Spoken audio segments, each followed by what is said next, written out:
What was it like touring with him? Like my image of what hanging out with the Fonz would have been on Happy Days, you know. Hey, guess what we're gonna do? We're gonna go drop down on this beach and play a show that nobody expects. You know, that he just came up with that stuff all the time. Whatever sounded cool, it didn't just sound cool, we were gonna do it. My corner of Mississippi is more hypothetical. It'd be like, wouldn't it be cool if we ever did that? But we probably ain't gonna do that. With Jimmy, you did it. We're gonna do it, and we did. All the way to Antarctica. They got James Carville to introduce Jimmy, and I thought he gave the best introduction of Jimmy that I've ever heard. The reason you know who Jimmy Buffett is because of everything you've ever dreamed of doing. He's done it and figured out a way to make money doing it some more. Nice. That's a pretty good intro of Jimmy Buffett. Yeah. Very succinct.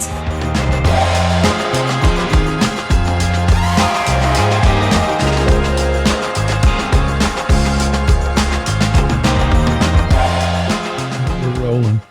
This is 15. We've done 15? You gotta eat number 15. There we go. That's a quarter of an hour. I'm here with Robert St. John. Yeah, that's Drew Wooton over there. And this is You Gotta Eat, a show where everyone's super busy, but we crash people's lunch break. Because we figure you gotta eat, so we shoehorn a podcast into people's meal breaks. Interview people of culture and influence, not just restaurateurs and chefs, musicians. And this is a musician episode. Very famous musicians. Yeah, who'd we have? We had the Coral Reefer Band, McAnally, and a substantial portion of the Coral Reefer Band. We couldn't only fit 4 reefers into the green room of the Flora-Bama. Would have loved to have them all, but we got the cream of the crop there. I think it should be noted, you know, because as you said, you got to eat. We just sit down with people and have great conversations, and we don't want to take too much of their time because we figure you got to eat. We didn't necessarily eat a lot or what we were supposed to on this one, and that's my fault. I need to take ownership. So before you watch this episode, there's going to be a point in time where the shrimp baskets don't come. Oh, he's addressing the shrimp basket incident. Yeah, this is will forever be known as the shrimp basket incident, which is not the fault of the Flora-Bama. It's the fault of Robert, who was texting the order. I mean, here's the deal. We were at the Flora-Bama. You know, they just had church, so there were hundreds and hundreds of people there. And then the World Cup finals were going on while we were up there. So place is packed. We needed a place to film the show. Well, they had live bands playing everywhere. And so we were in the green room, which is kind of cool. We got to go to the green room of the Flora-Bama, and we were with the Coral Reefer Band in the green room, so that makes sense. We had the beach in the background. It's really nice. But there was no server. I mean, they were swamped. And so we recruited family members and friends to go get the food and bring it back, and it was up to me to order the food.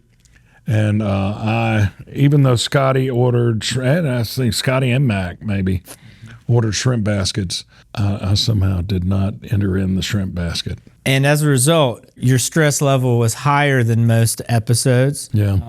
But for me, it made, I don't know, it was okay. And you'll find out, you have to watch the whole episode to find out if they actually did indeed get their shrimp baskets. It was this great icebreaker. And then you kind of got to see their sense of humor. And what I love most about it is this is legit what it would be like to be backstage somewhere on tour with a band.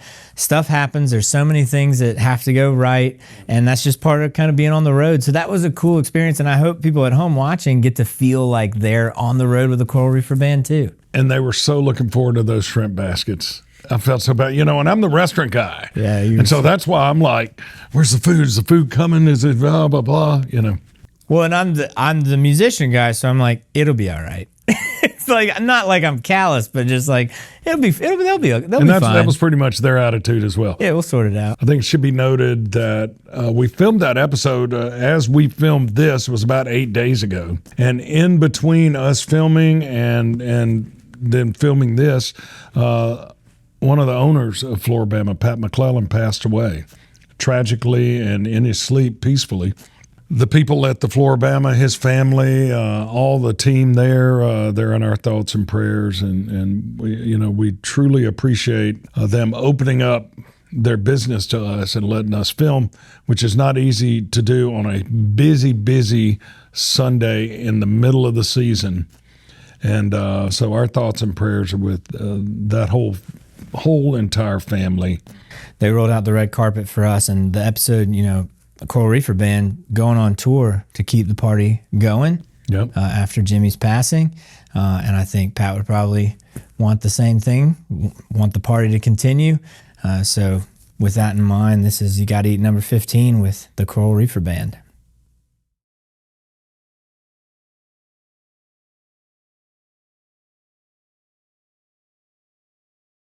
I can rattle one off for you. All right, give me one. Shrimp basket. All right, shrimp basket.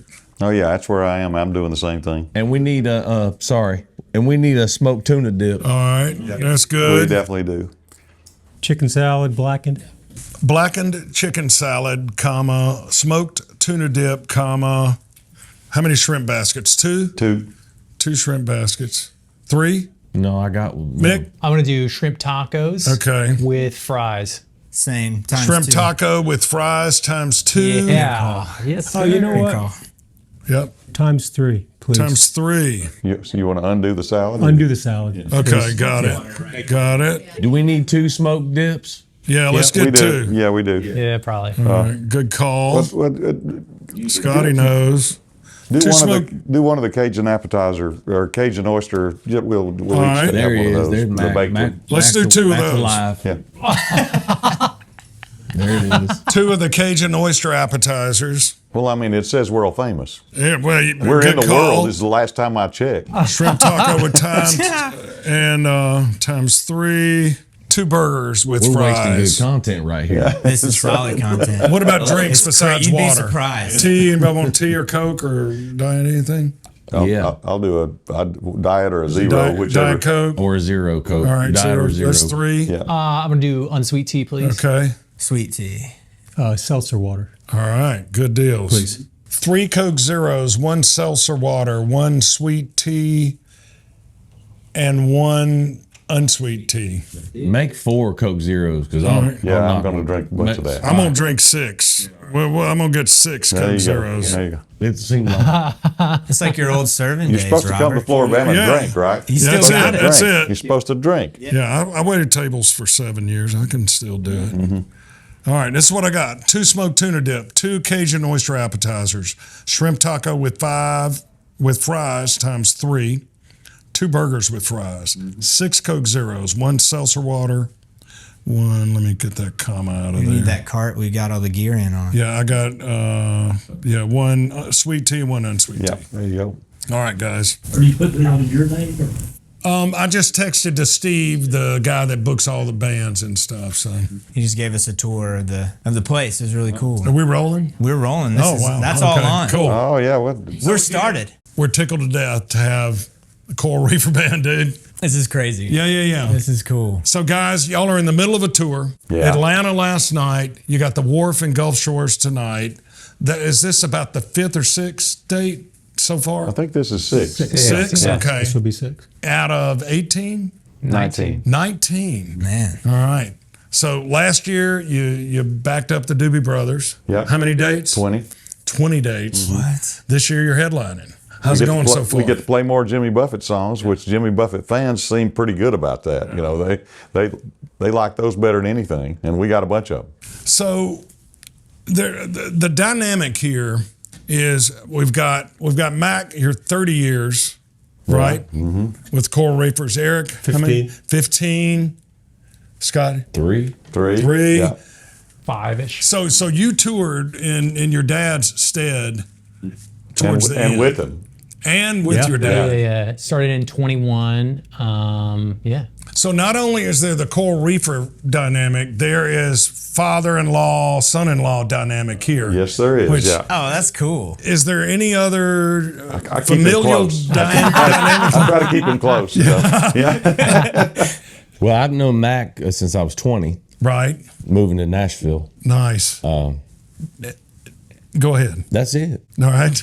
But Scotty knows more Jimmy Buffett songs than any of us. Right. Then Jimmy. Than Jimmy. No, Not true. Yeah. Not true. he was reminded Jimmy of some of his album cuts when he first came out on the road with us, and it was fun to watch Jimmy go, "Oh yeah," and they'd sing it out, you know, at the dressing room. So speaking of album cuts, can we go down the line? The one album cut that if Jimmy ever came to you and said, you know, what should we do tonight? Let's go way back to one of the early albums. Let's go down the line. What's your one call? Oh man, The one that wasn't on the tough, typical playlist. Oh, That's tough. Spider John. All right. Coastal Carolina. Nice. Well, Spider John was one for me, and I didn't know that Willis Allen wrote that song, but Jimmy did the definitive version of it so much so.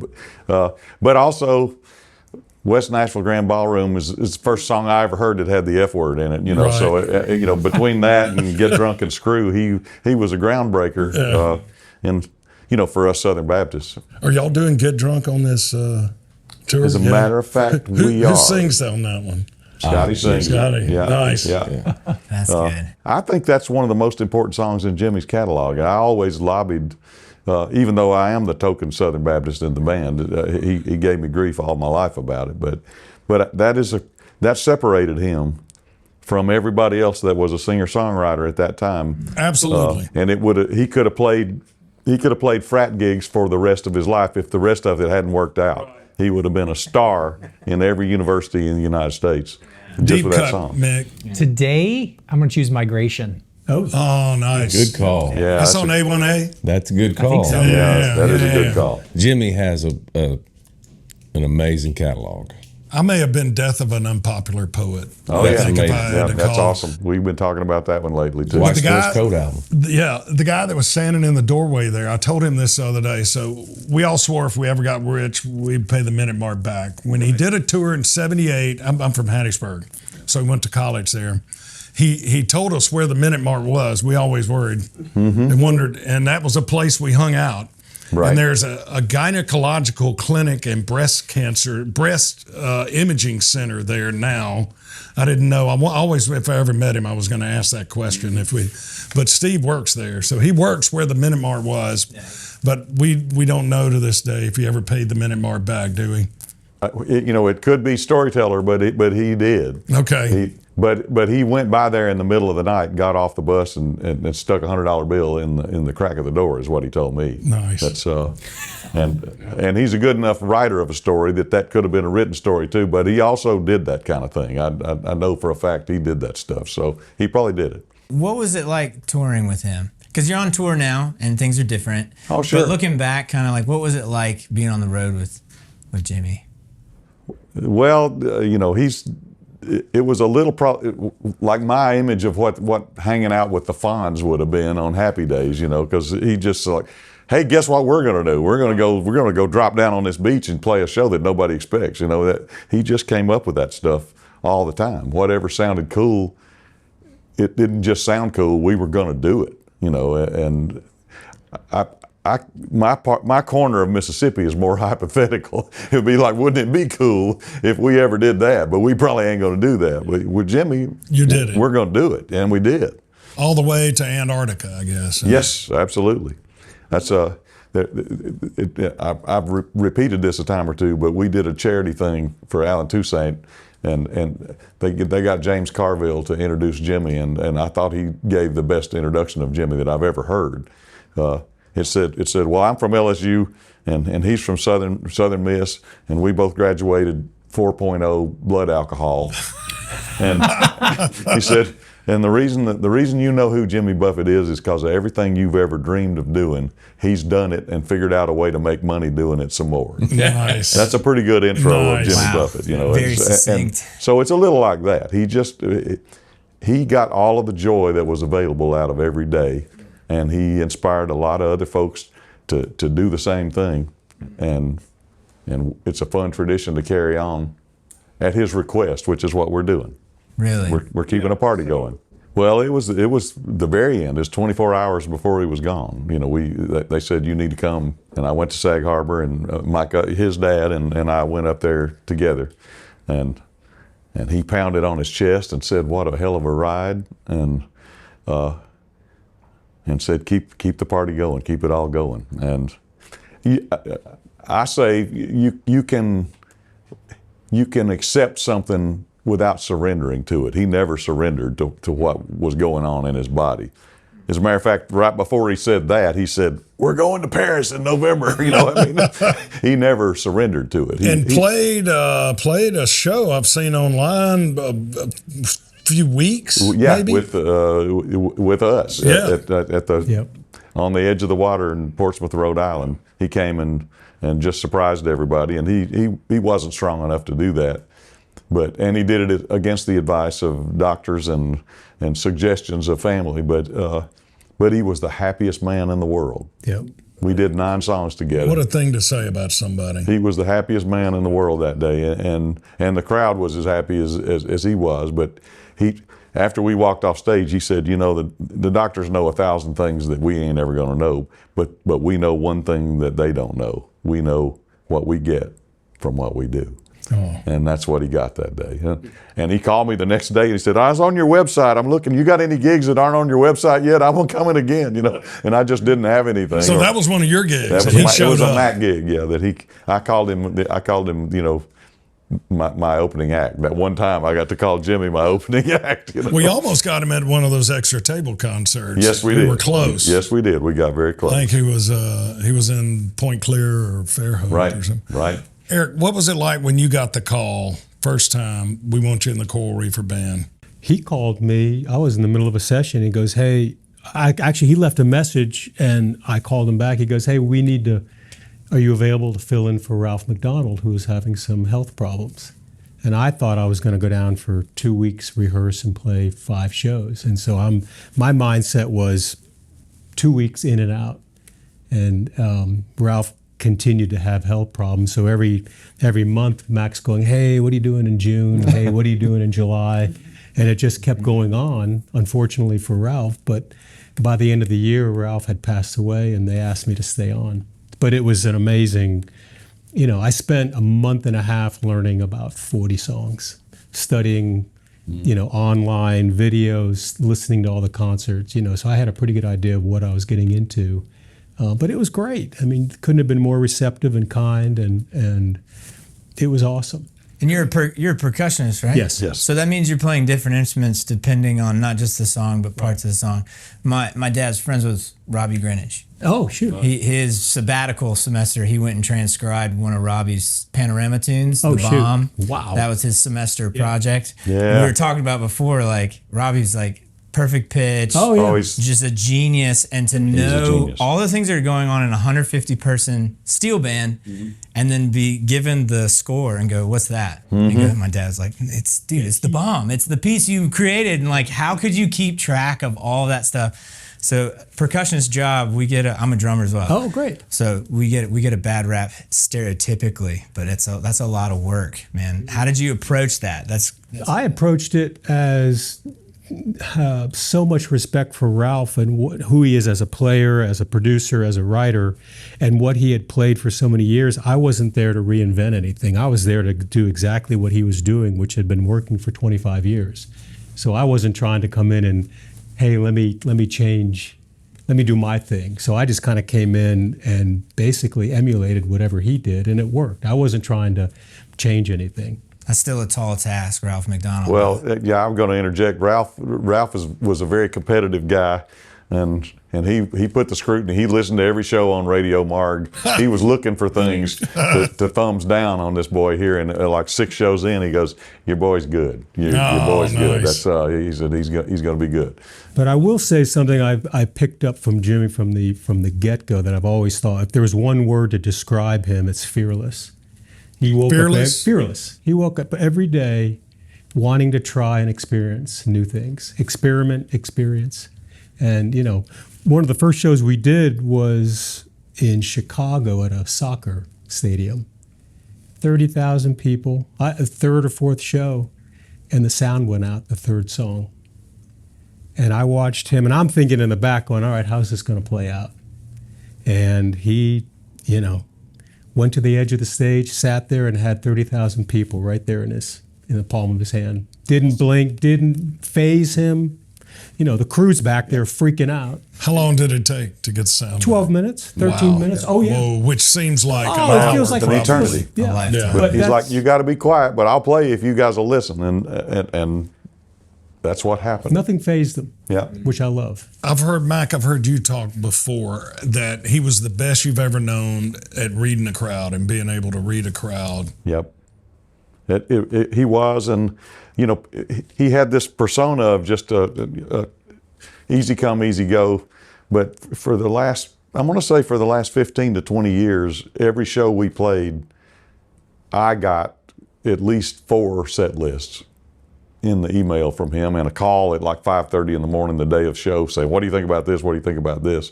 And we would modify them, and then we'd get to the show, and he would change that based on some sign that some person held up in the 4th row, and he'd rewrite the 2nd verse of Volcano so that it rhymes with that sign. He's always on. Mm-hmm. Speaking of Volcano, is it in the set list now? Oh today? yeah. That's a Scotty? Is him? Scotty singing. Do you get to a point and there's Mr. Utley? Is it? Oh, it's Mick. It's Mick Utley now. Yeah. Nice. Oh yeah. Nice. Yeah. You honor tradition. Well, you shouldn't. It's Volcano show. You shouldn't know where you're going to go. So No. you change the 2nd verse. There's mystery in that song. No, right? that is true, and it's a true. That's what he was working on, was a book about the experience of recording Volcano in Montserrat, because they were absolutely out of their minds, and they were looking up at that volcano every day, and they were. There was all kinds of things going on that people should have been arrested for. 1980? 79. 79, yeah. I was close. And the James Taylor, the Taylor brothers were all down there. Right. There was James summed it up better than Jimmy did, because Jimmy was going to write a whole book. James just said it was a symphony of dysfunction. And so there are great stories about it that will stay untold, I guess. But I've heard a few of them. It was an outstanding time. How proud is your dad to know you're kind of carrying on? 50 years he was he like number 2 behind Fingers? It was Jimmy and then Fingers, and then was your dad next? Well, Was that Roger close? Bartlett was probably was the band. Jimmy booked himself, and I don't mean to jump in on Mick, but Jimmy booked himself as Jimmy Buffett and the Coral Reefer Band when he was a solo, because he got more gigs. Right. And then he would go up there when somebody was expecting a band as a Is this like inevitable Bourbon Street disappointment, gigs and still out blow of him away. Hattiesburg? He'd Yeah. get up there by himself and do the deal. That's part of Fearless too. You book yourself as a band and show up by yourself. Nice. But Mick's dad came via the Chris and Rita, right? Well, I don't.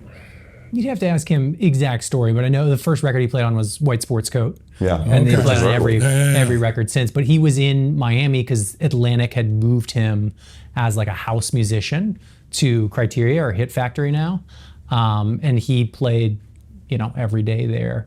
And he played on a Jerry Jeff Walker album. Is that right? Mm-hmm. And Jimmy heard him. He said, "I want that guy." Yeah. And then he played on every record since then. But he didn't start. I know he was like a special guest. I think he started touring with Jimmy in '80. Okay. Something like that. Okay. Because that's when I think Jimmy had a bigger band. I'm not sure. I wasn't around yet. I think that's right. When did you get the call? Mac called me to go to Antarctica. Yeah. So you were on that excursion. Jimmy's doctors wouldn't Let him go. Okay. But I filled in for a gig in Tallahassee with Jimmy because Mac landed in the hospital. When I had the Widowmaker. We did a. He had breakfast with me the morning. Oh, Of it the happened. first one. Yeah. Of the first Yeah, heart the attack, first yeah. one. I felt a little You're partly kind of a jinx, responsible because I Robert. took him to Starkville Cafe. We ate a massive amount of Biscuits and mass gravy. quantities of biscuits. And I know. Come on, man. I know. I'm a little. You're messing I'm a with the little show, man. He sang the national anthem that night and knocked out of the park. You would have never known he was about to have a heart attack. Yeah, I was.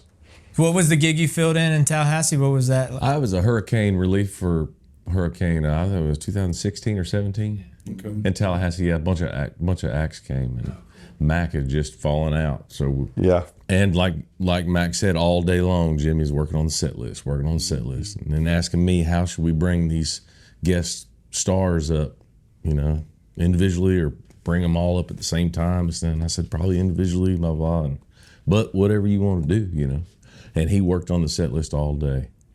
Yeah. The show was his deal. Yep. So on the current set list, there's obviously you got to do Cheeseburger. You got to do the what, canon. 6 or 8? No, it's probably 10 or 11. Or 10 or 11. So those are already done. How did you guys and Peter and the guys, decide on the rest of the set list? Did one person get to make that call? Does everybody get a vote on this current tour?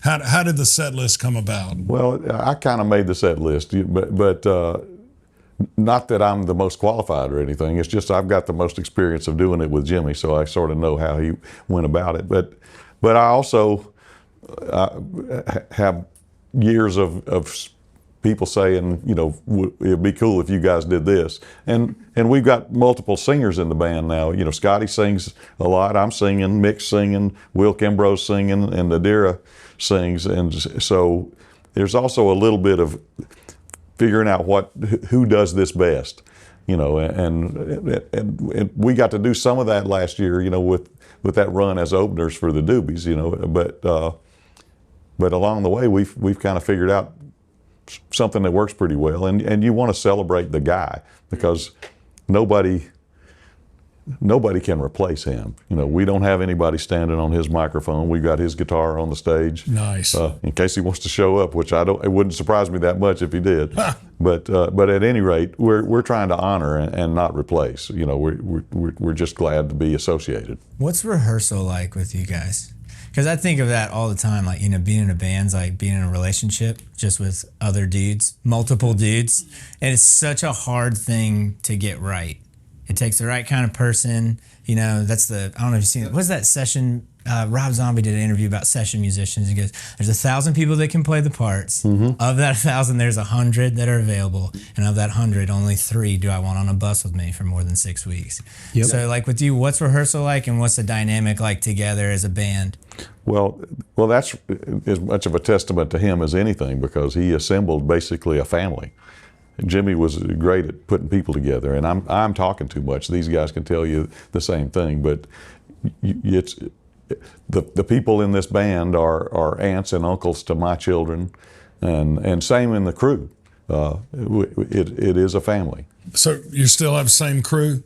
Who's the sound guy from Texas? Rich. Yeah. Rich Davis. He's on tour. He'll be doing sound tonight. Yeah. I'll be out there. I'm gonna say hey to him. All right, yeah, you should. Yeah. And JL. JL's ran the studio, and he's there. He's his tech, but he's been out with Jimmy since before I was out on the road. You know, I came early '90s. I started on the records in like as far back as '80, but right. JL's run the studio in Key West, which I think Is we're it about still to. running? It's we just got a vote to revive it to get a lease on it again. Nice. So I'm excited about that. It was going to go away, and it's not. Good. So are you doing what he did with the set list? Is it changing? I'm kind of doing what he did with the set list. Yeah, I just flipped a few things in there today that we didn't do in Atlanta. But I like how the shows play, and so I'm not changing it a whole lot right now. Right. But Is Coast is Clear gonna make it? Wasn't that written down here? that was the first song we wrote together. We just there's been a discussion about it already. Okay. Good. I'm not putting in requests. Yeah, I understand. But it seems very of the moment. It'd be weird if you didn't the put in a place. request in this context. Put it in. We got your undivided attention. But no, what's it like being on the road too? You know, playing. How often do you get to work on, from a technical standpoint? How often do you get to work on the show, tighten things up? How does that work when you're on the road, or is it all just ready to go and you show up and it just works? Well, usually you have plenty of time to figure out what you want to eat. Because you got to eat. You got to eat. That's what I've heard. Clip that. Yeah, that's right. Yeah. Clip it. That's a clip. Wow. Yeah. Go ahead, Eric. No, I can't follow You're that. rolling. You're We rolling. just call it. Call it That's been great, That's everyone. it. Thank you. Cut. Thank you. Well, I mean, we've a lot of these people in this group have been playing these songs a long time, so it's kind of you kind of want to feel that everything's second nature and just kind of Jimmy's music should be fun and positive, and makes people feel good. So Yep. when you sing it makes you feel good, and it just translates that way. So not really a lot of overthinking. Right. You're proficient enough in your craft that you can just. It's more about feeling, right? It's less about the And we know the songs, and it's not like we're reinventing them. You know, Is there still rehearsal required? Even we came sound out. check, but we came out and did 2 days of putting the show together before the first show in Bethlehem, and so that work is done. And this tour, for the first time ever, Jimmy didn't ever do the thing where you can have a VIP experience and come to sound check. We are doing that for the first time. Jimmy never did. So nice. So we got folks that come every day that we're doing a little bit of a mini show for them. But if there's something we need to run, we do that too. You know, if they're sweet. I added yesterday. I added a couple of jam runs around at the end of Will Kimbrough's "Nobody from Nowhere" because it's been fun to play the guitars at the end of that show. So I was like yesterday, let's go another 16 bars, and you know, and we didn't rehearse that. We just said, you know, that's but vamp, you know, vamp. Yeah, right. Yeah, it's I don't want to stop yet, you know. Right. So yeah. To Jimmy's, you know, one of the things that helps us is Roger, Peter, and Jim have been in the band for 35 years. So when you've got drums, bass, and guitar as the core, that sort of thing, we already have a good starting spot. Yeah. So all of us sort of fill in, and Mac, and you know, that helps. But you mentioned Rich at front of house. He has, in the modern age of automated sound consoles, he's got a snapshot of the mix of all the songs that we play. And I was out there the other day, and I said, how many snapshots are you carrying now? Because we were looking for Coastal Carolina. We added it in for the Carolina shows. And he was sitting there, and they weren't listed alphabetically. I said, how many are you looking through? And it was, I can't remember. It's over 200 that are already in the in the mix. that Jimmy would just call. Yep. And you know, and he pulls up the snapshot, and that's. But you know, those are pretty much on memory. There's over 100 of those we could just play if I said we're doing this tonight. Probably the second 100 of them we would run at sound check to make sure somebody knew the words, because the guy that wrote the words on a lot of those is not out here on the bus anymore. Yeah. So I would need to dust off. I had to learn the words to Pencil Thin Mustache after playing it 1,000 times because he was always right there on my left. You know. Right. So some of the only reason there's much rehearsal of those songs is deciding who's going to sing them and making sure. What's the song, you know, because obviously all of them, y'all had such a tight relationship with such a dynamic, amazing man and true artist. And what's the one song during the set, and I want to go down all the way, we'll start with Mick, that brings you, that's Jimmy with me. That's my Jimmy. In the current set list. That's tough. The one that hits home. No pressure, huh? When the song hits home and you feel that sweat, what is it? Pirate, probably. Yeah. Yeah. Well, Pirate is my favorite Jimmy Buffett song, but one of the things that I've kind of forced into the set this year, just because of what a great song it is, and because a lot of times in the outdoor amphitheater situations we didn't get to play some of the ballad stuff, but we put He Went to Paris in this year, and it's in every show, and it's one of the best songs anybody ever wrote. And, So, is Scotty singing that? I'm singing. You're that, singing it. Yeah. Were y'all live on Radio Margaritaville last Yes. night? Yeah. We were on our way to dinner. Oh yeah, thank you. So He Went to Paris we were listening to last night. That was live from Atlanta. Oh yeah. Yeah. So we were, Oh, good. I got a little preliminary. But you know, when they put him in the Nashville Songwriter Hall of Fame, they played that song as an example of how good of a songwriter he was. And you said before that Dylan said it's one of the greatest songs anybody ever wrote, that song. And high praise. That's high praise, and you don't want to argue with Bob Dylan too much, I don't think. No, you know, that's not advisable. Eric, what's Either Paris or Pirate. And what's interesting is I don't hardly play anything on those songs. Right. But just listening to them is two of my favorites. I overanalyze everything. I mean, but this Son of a Sailor. Oh, Yeah. nice. Yeah. Nice. and he is a son of a sailor. Nice. Oh, Jimmy. Jimmy. for Yeah, sure. yeah. That's, he didn't this have to part make of the anything world. up. He didn't have to make anything up on that Are one. y'all doing Come Monday? Oh yeah. Yeah, Got to. That's my favorite. I love the. Let's bring it you can in. These feel- guys are hungry and thirsty. They've been. You can feel the This is a Diet Coke. Okay. Diet Coke one. You can feel on Come Monday like the heartache kind of. Oh, you yeah. know? You can feel the emotion in that. You talk about feeling, but thank you, Jill. I can tell you an interesting thing about Come Monday that I Do didn't it. know until about 2 years. Law. We before want to he hear was that. gone. Scoop here. Yeah, I mean it was him falling in love with his wife Jane is what the song is, but the line, "I've got my hush puppies on, I never was meant for glitter rock and roll." He had just had a meeting with his record label, and they were Seltzer water here. yeah. We just got a lot of Diet Coke, so yeah. I'll hide. Yeah. Last Got one to Diet sell. Coke. Yeah. Here, I'll take one. That's yours, Yeah, Mac. there's your That's- second. Here's my I'll second. take a I second. got. You want windowsill. two? There you go. Yeah. Crush them. All right. I'll here, Mac. I'll replace Your you. storage? Yeah. Yeah. All right. But the A&R label, the A&R department, it was ABC Records back then. They met with Jimmy, and they had some ideas about his image that they wanted to convey to him. And they wanted him to sort of retool his image to be more like Gary Glitter. No way. Yeah, right. Yeah. I'm not Yeah. familiar. I never knew who that was. Yeah. Gary Glitter was Rock and Roll Part 2. Yeah, and which is they play at sporting events and Yeah, everything. yeah. But Gary Glitter is also Oysters. a convicted pedophile that's in prison That's right. in Yeah, Thailand, yeah. I believe. Yeah, I think it was a Brit. Oysters? That's a shrimp. These are oysters. Hey, These Jill, are the grab the Sweet and utensils medium, and stuff. Yes, thank you. Oh, yeah. Oh yeah. Oh, this is fun. Oh, these are all You're oysters. welcome.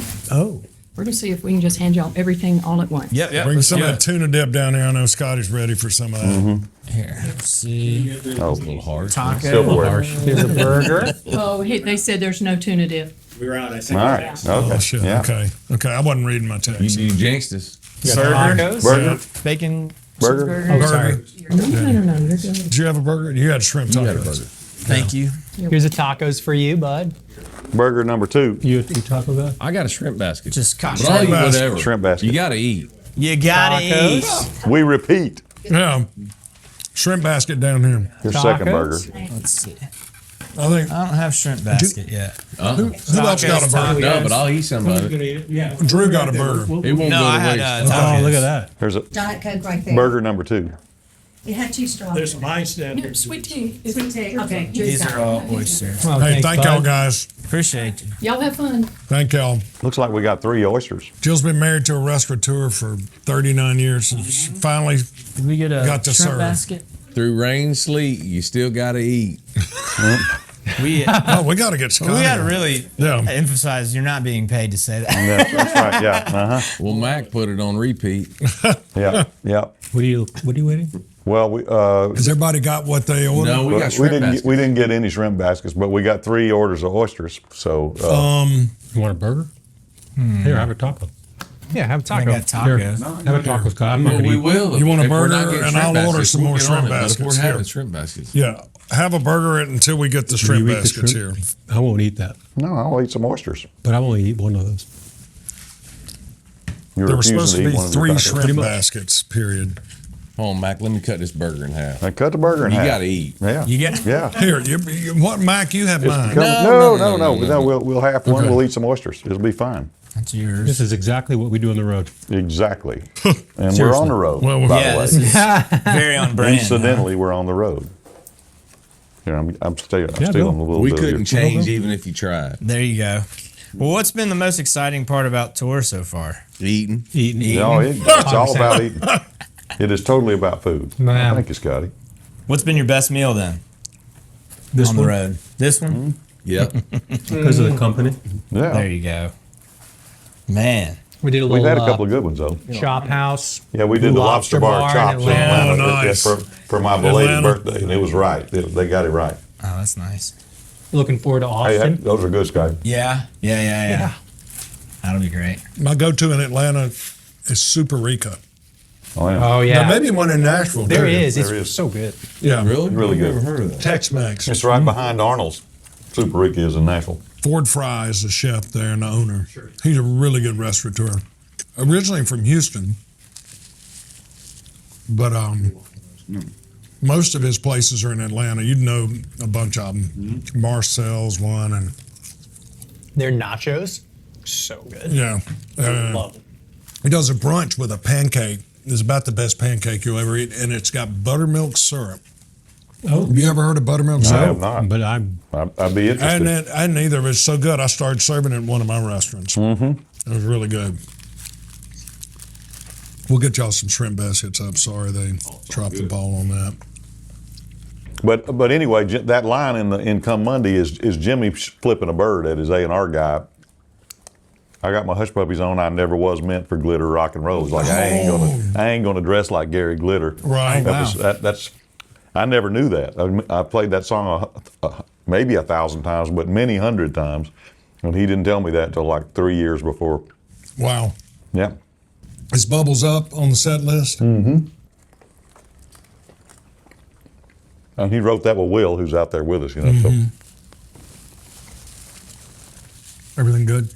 Except for the more you doing a little camera. Those are You're good. doing some camera work. What have the fans been like for this tour? You have one of the most loyal fan bases of not just of music, but of all They're great. entertainment. They were drinking a little bit last night. Yeah. We've had some conga lines. We've had some leaping up and down. Do they follow? Do you have people who will Yep. follow you on the road Yep. and stuff? Oh yeah. That's awesome. One Few of lady's them, done few 5 of them of the the first 6. 5 shows. There's only like so many groups that can get that kind of following. Like Grateful Dead was one. Parrot Heads.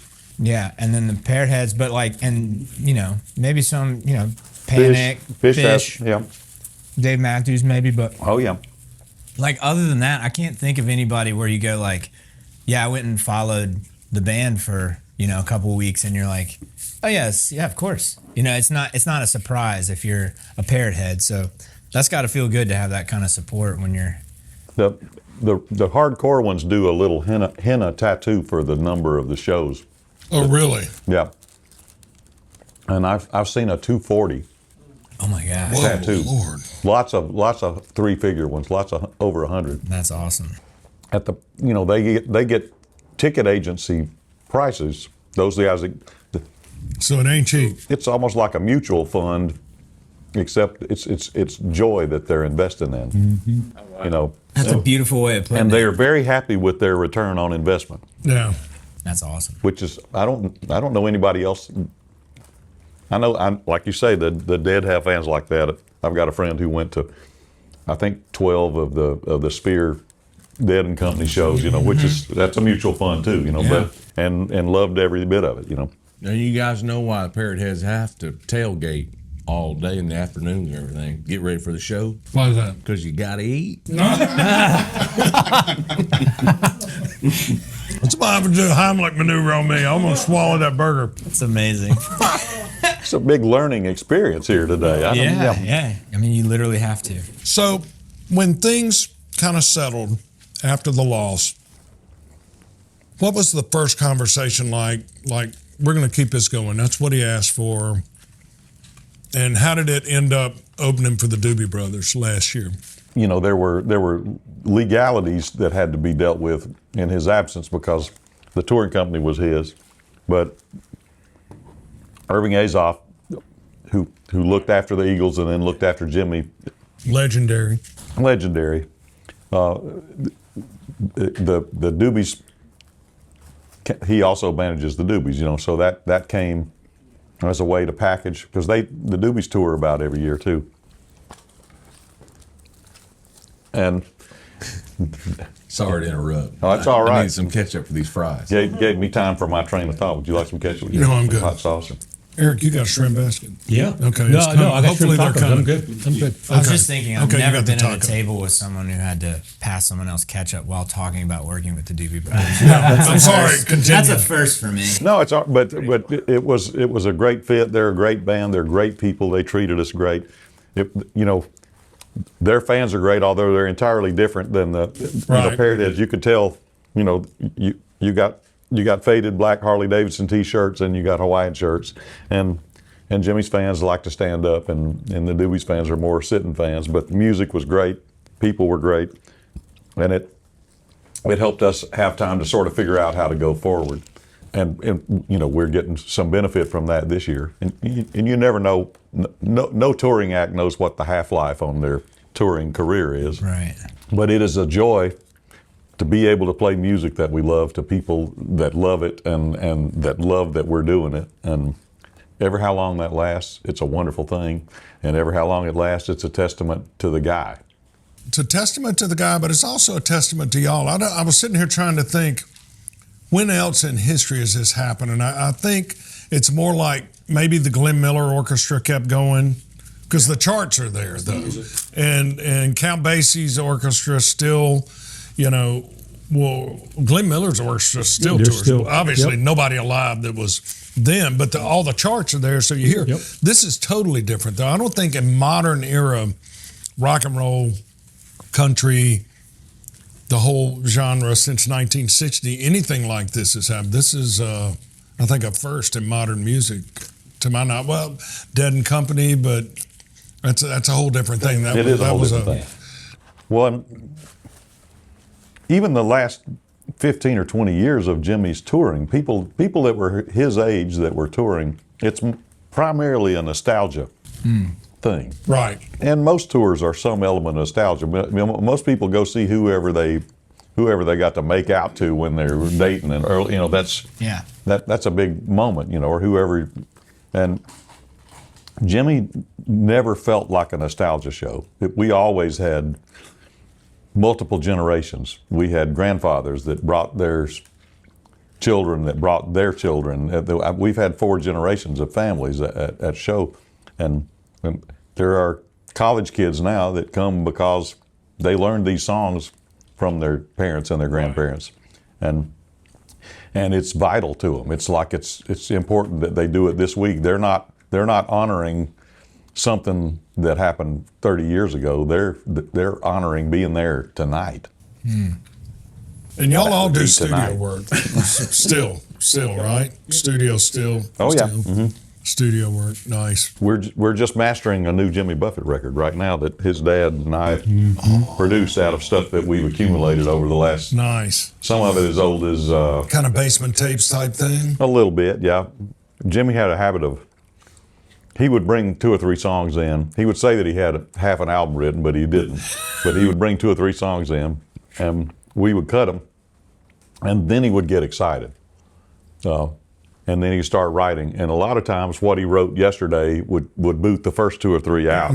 So some of what we have is that.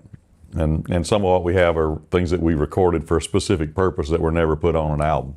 And so there's 4 or 5 of those, but we got 15 songs Nice. on a record that's done. And it's you know, as much fun as people in the audience have sitting and listening to him sing, I've had that much fun, and his dad's had that much fun listening to him sing after the fact. He's been gone since 23 now, but I've been listening to him sing all of this year so far, and it's beautiful.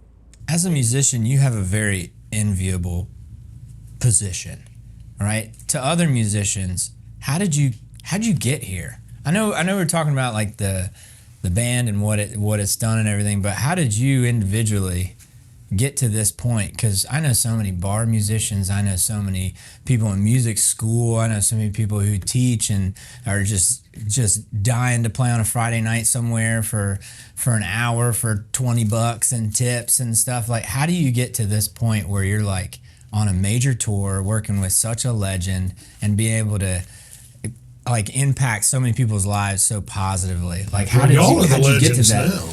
No, you are, but I mean, how did you get to this point, you know? Well, what advice would you have for someone who's not in those shoes, but, you know, looks up Aspiring. to you? Yeah, absolutely. my main advice I give people is dream wide. Mm-hmm.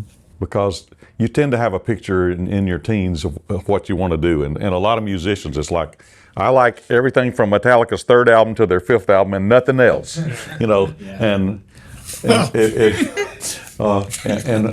of the most amazing things that I've gotten to do in my life, I didn't know existed when I was dreaming in my teens. Mm-hmm. Oh, great. So, I didn't know what record production was. I didn't know what arranging was, or And Thank you, buddy. and some of the joys of my life have been doing those things, you know. So, I'll give you more. but how I got here was lucky. Jimmy reached out to me when I was like 19 years old. He heard my first little singer-songwriter album and said, "We're both storytellers, and we're going to be friends." And I looked up to him because he was a guy from Mississippi that did really good work, you know. And I didn't know if he meant what he said, but he did. And I was born without very much ambition. I had no desire to be in the middle of a stage. And he had enough to share of that. And he did, and he shared it. And that's how I got here. And I imagine, because I totally suck at everything else in the world, so the fact that I'm here talking to you guys involved a whole lot of luck, and Jimmy gets a lot of credit for it. And I probably put 3 or 4 guardian angels in therapy along the way, but here we are. Mac hits a golf ball pretty good, so not all that's true. I may hit it good, but it doesn't look good. Eric, thank how you. about you? What you said about doing the bar gigs, I started doing that. I can't tell you how many times I played for 4 or 5 hours a night in Nashville, even for $40 or $50, and worked my way. Started doing studio work. I think what I can't wake up any day without thinking that what I have is a gift.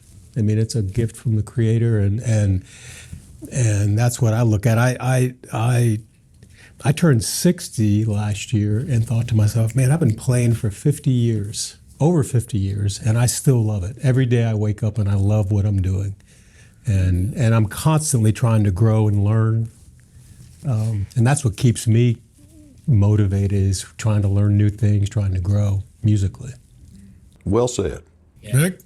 Yeah, I mean, everybody already took my stuff. They said, No repeats. but it's not something a lot of young musicians hear. I was gonna say the exact same thing, Eric. Like, I think you got to have that perspective. Like, I think any day, even if you're not doing it professionally, any day you get to touch your instrument is a gift. Music is like the greatest thing one of the greatest things I've ever applied myself to. And yeah, also to echo what Mac was saying, maybe you don't know, maybe me, I'm not the best person to know what I'm good at, And so keeping that perspective wide on like, well, am I going to tour? Am I going to be a session musician? Am I going to write songs? Whatever. You kind of just got to let other people tell you that. You know what I mean? Like, I didn't grow up thinking I was going to play with Mac, on stage or anything like that.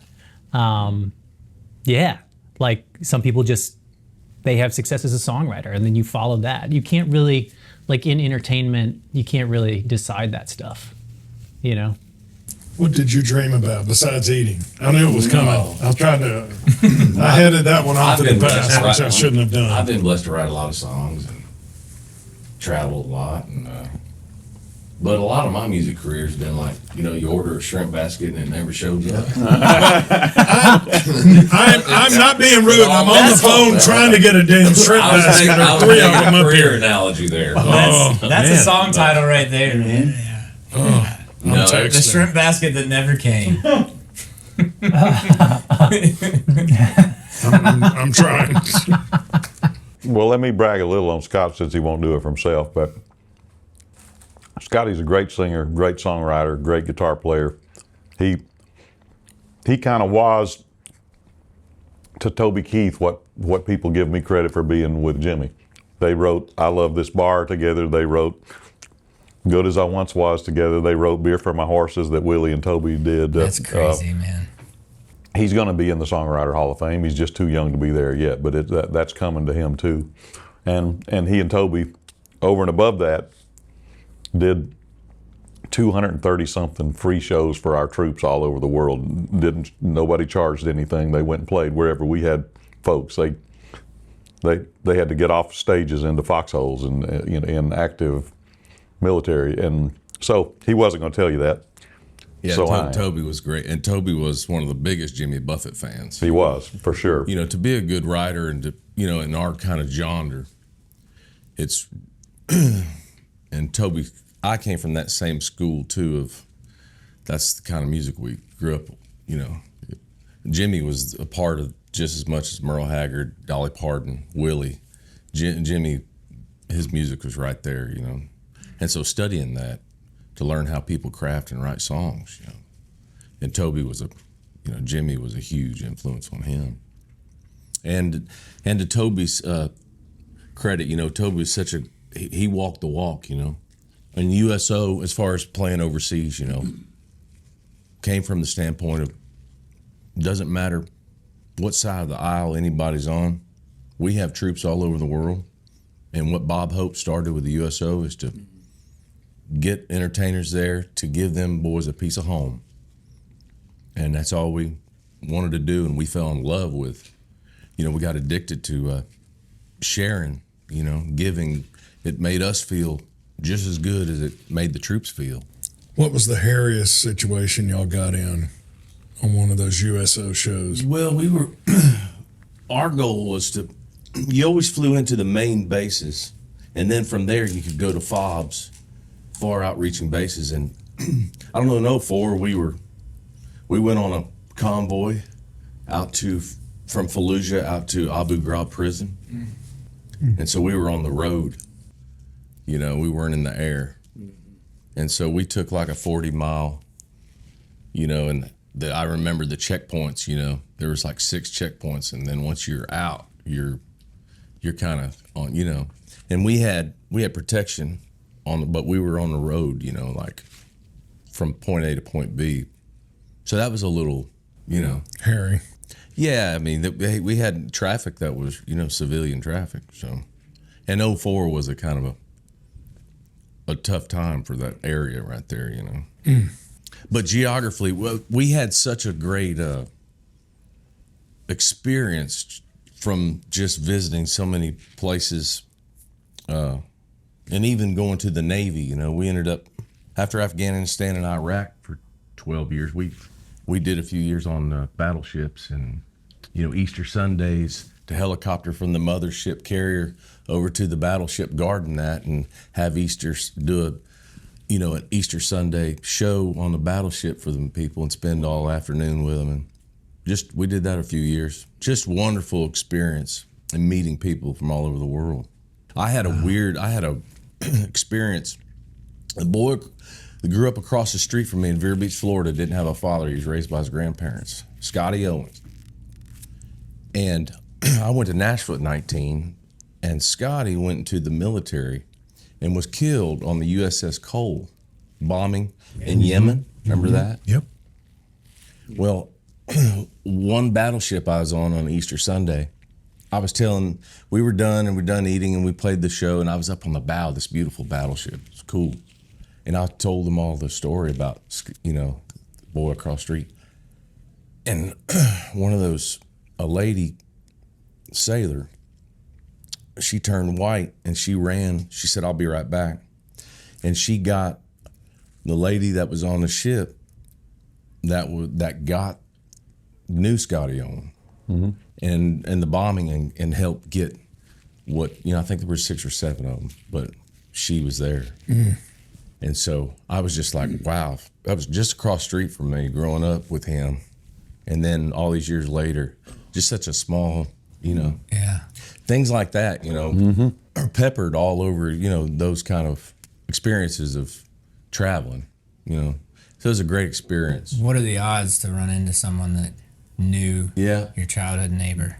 Yeah. We're all closer than you think. But it's all because of music, and all because we decided to follow whatever dream we had. You know, music is a gift, and it opens so many doors that you can meet people with, you know. Here you go. Now you go. While he was talking. Sorry. That's his We're trying to check on shrimp baskets. I understand. Anyway, you can clip all that. You know, we'll keep everything light, but Yeah. No. That's exactly. I went down a little hole there. No, it's all No, good. That's we awesome. want that. No, we love that.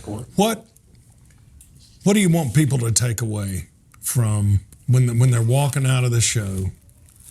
What you'll have done your job if. I've talked enough. He's ready for a shrimp basket. I would say how genuinely we as a band love Jimmy and how much we want to convey to them how much he loved them. Nice. He cared so deeply about the crowd and the audience. I can't tell you how many times he would walk into a sound check and nothing mattered except the crowd. I'd sit, I have kind of a cool perch. I call it my little perch because I can kind of hear and see everything going on in the band.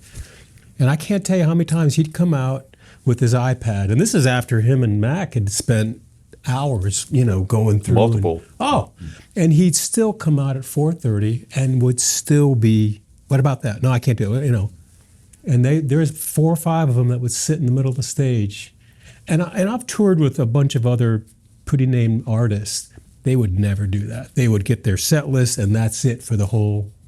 I would assume the that's tour. For the tour, for the what year. is it that dictated? Is it a regional song like last night? You were in the Carolinas, or a couple of shows ago. He would always look at the last 4 shows we did in that market. Oh. And what did I play? What did I not play? I want to give him something that I didn't give him yet. And then he would look at current events, and he would rewrite. He would always rewrite some of fruitcakes for what is in the newspaper that week, And he didn't have to do that. Nobody asked him to do that. But he wanted, like I said, it wasn't a nostalgia show. He wanted it to be now. Was that intentional because you have such a great following too? People are with you along for the ride. So you want to. He toured every year. He didn't, it wasn't like the Stones that go and then 4 years later they'd go again for 2 years, and then he toured every year, and it wasn't because he was bringing a new album. It was because he was bringing the beach to their house. People in Detroit, it's a great Jimmy Buffett show in Florida is a great show, but they've got the beach. Detroit, we're bringing it to them. We're playing it for folks that can't come and spend a week where we are today, and it means a lot. It's a big deal.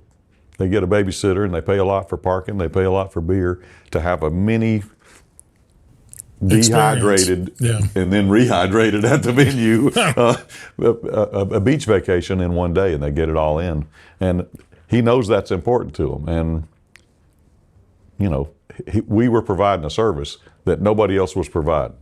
And when we walk away at the end of our shows, I just, because I love the guy so much, I just want, I want people to remember how much joy is available in every day, and because it's there for the taking.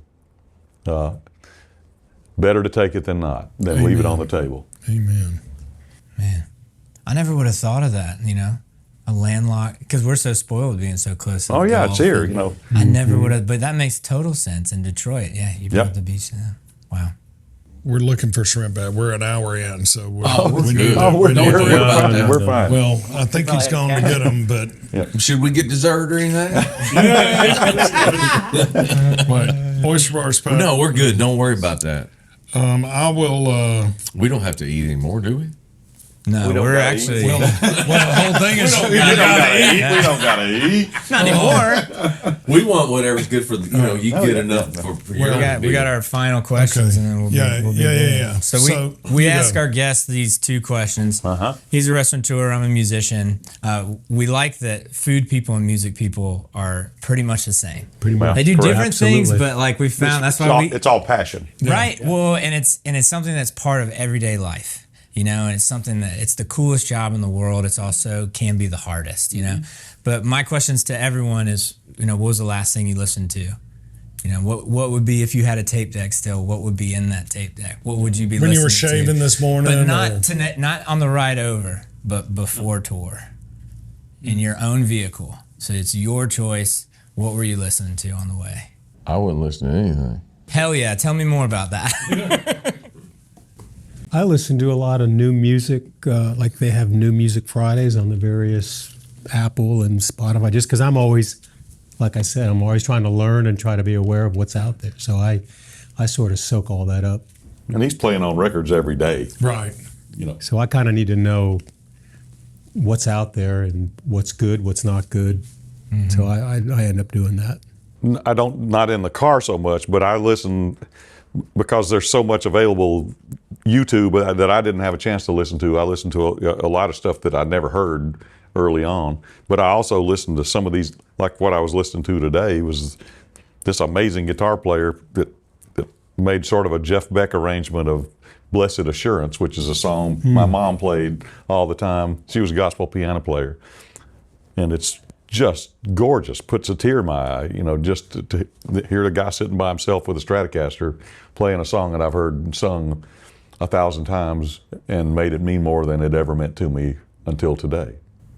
So I like that stuff's out there, and I like that I'm not jaded enough from playing. I've been a musician professionally since I was 13, and I like that something still does that to me at this point in time. And Mac just turned 36. Birthday. It's my last He's year got of the me about 60s. 3 years. Yeah.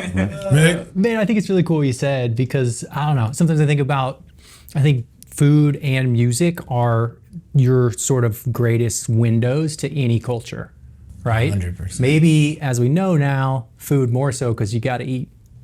But you got, Or not. you gotta eat, Kelly. You gotta take a shot every time someone says you gotta eat. It's fun.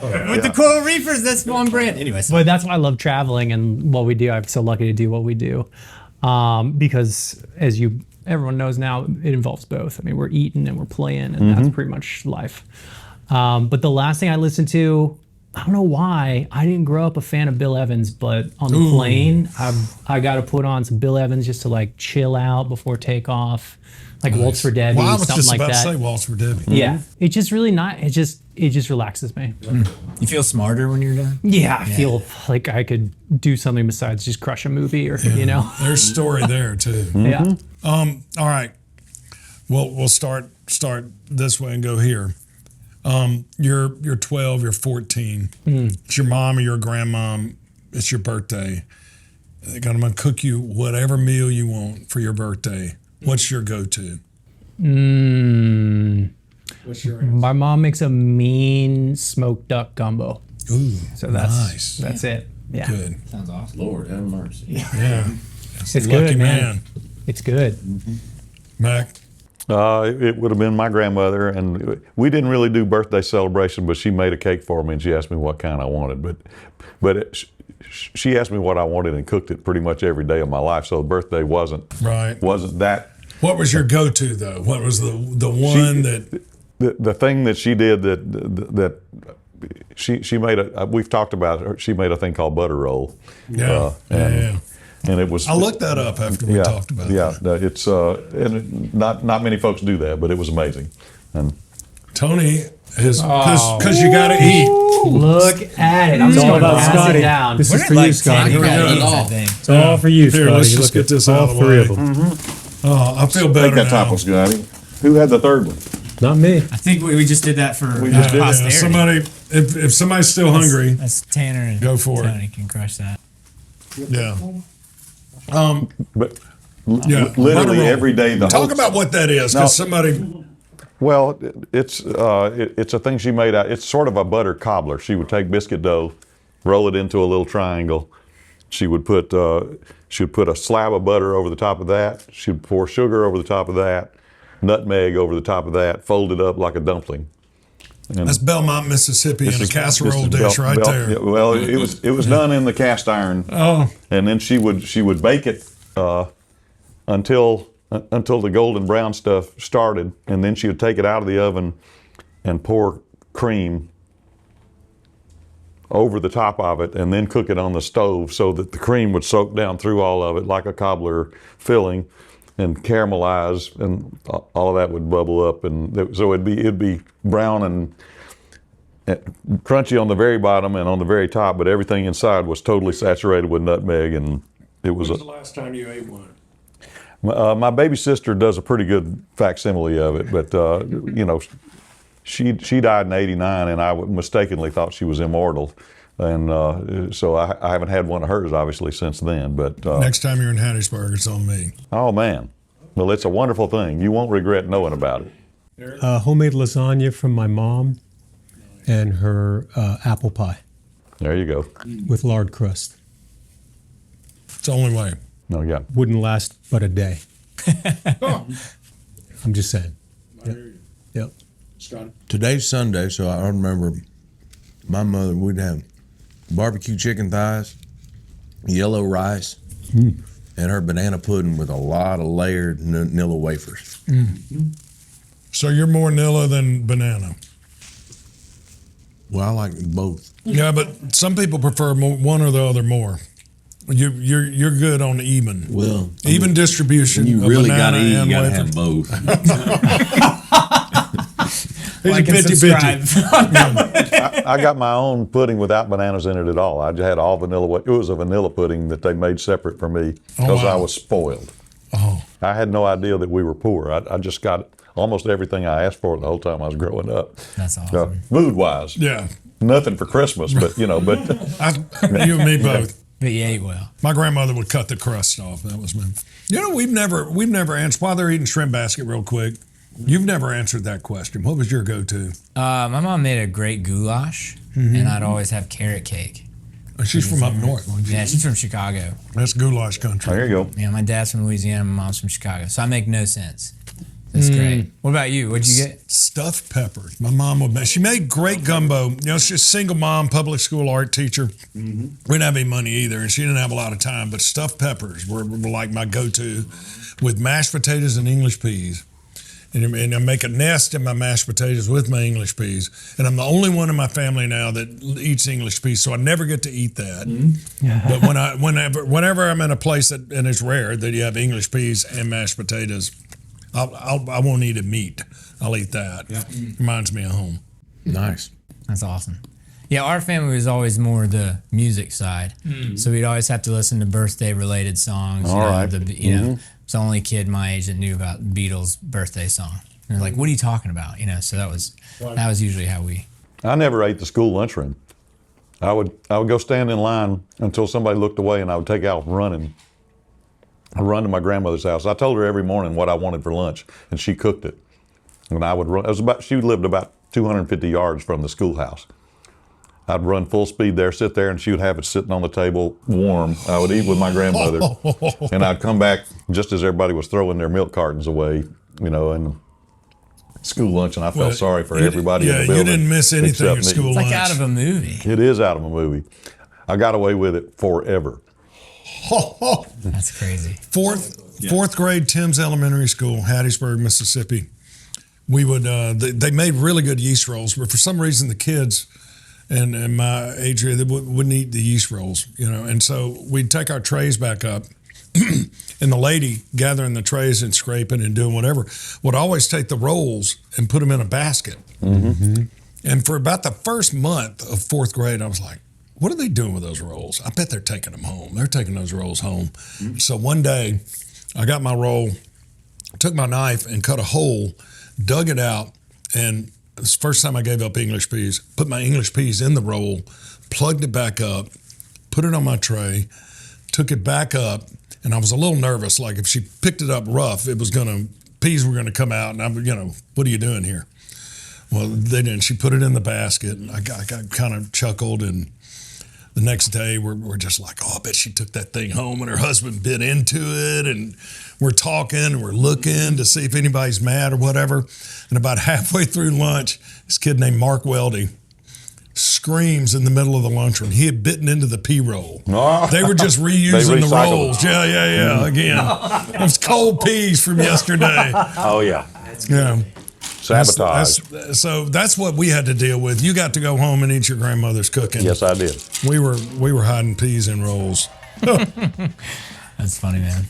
Well, thank y'all for taking the time, man. Thanks This is for really amazing. appreciate it. Thanks for doing it. Pleasure guys. meeting you.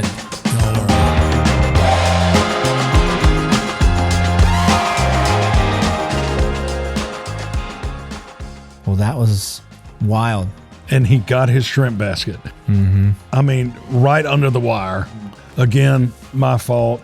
You know, the one thing I meant to tell them, and it was the last time I had been in the Flora-Bama several years back before this visit, the most memorable thing, I mean, that place is legendary. and they do such volume. And so for somebody in the restaurant bar business and someone who's a student of it, you just look at that and it's so impressive what they've done. But the last time I was in there was a table over in the corner, and they were drinking champagne out of somebody's prosthetic leg and passing it around at the table. And I was like, only at the Flora-Bama. It's cool is before we actually shot this podcast episode, we got the full tour of pretty much the entire establishment. So while you did get the green room treatment for this episode, behind the scenes coming out in 2 weeks from us posting this, and you kind of get to see all the different things that make that place, a one-of-a-kind establishment. The shot room, the liquor room. Was it the shot room? It was the liquor room, and it's all hooked up. Well, you'll see. Watch the behind the scenes at the Flora-Bama. Steve takes us around the whole operation, so you get to see, what's going on. Yeah, the sheer number of acts they book. I mean, the sheer number of acts they have in one day is just bananas. The names they've had, the mullet toss, how that started, all that kind of stuff. It's a Flora-Bama episode. But, McAnally's been a friend of mine for a long time, and the fact that on the day they had a show, hours away from when they had the show, they came over and shared a meal with us, those guys. It was really, it was something special to be in there with those guys and to learn about them carrying on this party that Jimmy asked them to carry on. My first job was playing drums with my dad's band, and we played a large swath of songs from the Buffett catalog. Yeah. So to have that conversation and get to kind of, feast and fellowship with them was a full circle moment, to say the least. And it was really cool. We appreciate your support. The best thing you can do is not just subscribe and like, but to share with a friend. Click the link below. You can share with friends via text, email, however you feel like doing it. It helps us grow the show. This is literally the best job ever. We're having an absolute blast, and you doing that means the world to us and helps us continue to keep this train rolling. Because you got to eat. Onward.